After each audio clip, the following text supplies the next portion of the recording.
So I wanted to do a little video about my experience with the Lidocaine infusion on the NHS.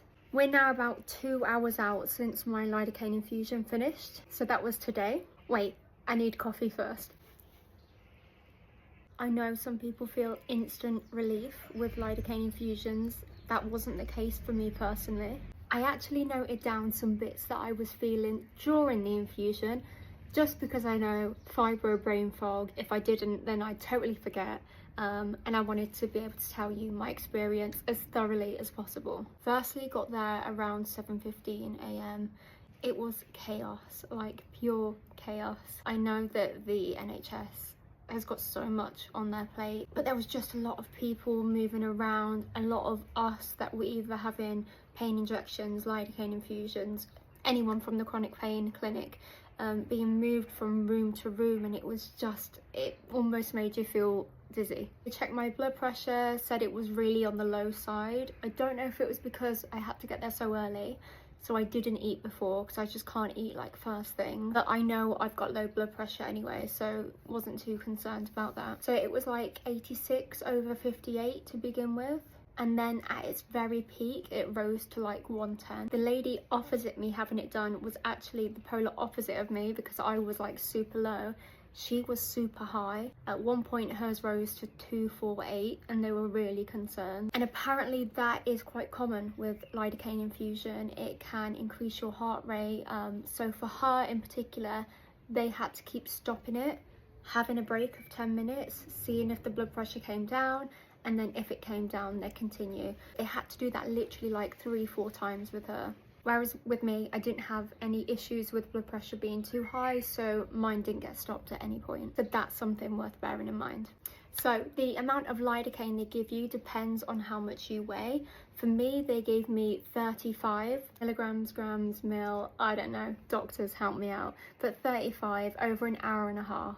Because of the low blood pressure, they said they'd prefer to do that slower, so over a longer period of time, rather than over a shorter period of time and give me a lot more in one go. With the woman opposite who had really high blood pressure, they actually tried a new thing. They said to increase the amount of lidocaine. She was on 40 initially, but they tried to increase it and give her more in one go, thinking that would bring her blood pressure down. But anyway, that didn't work either, and it became quite concerning for them, so they went back to 40 over the period of an hour for her. It started with a pain score of around 5, it increased to around 6, 7, and then eventually dropped to 4.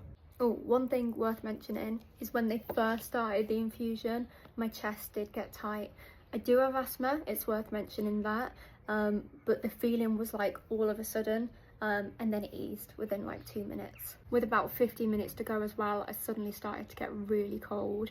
I already had a dressing gown, but they had to bring me another blanket. It just hit me suddenly. One thing I did get during the treatment was a banging headache that was just really frustrating. They did tell me to look out for numbness of mouth, tingling of mouth, metallic taste.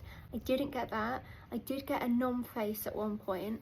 I noted that that was around 30 minutes to go, so that was like a solid hour into my treatment. And it was quite funny. I mean, I know the NHS are really overstretched and trying their best.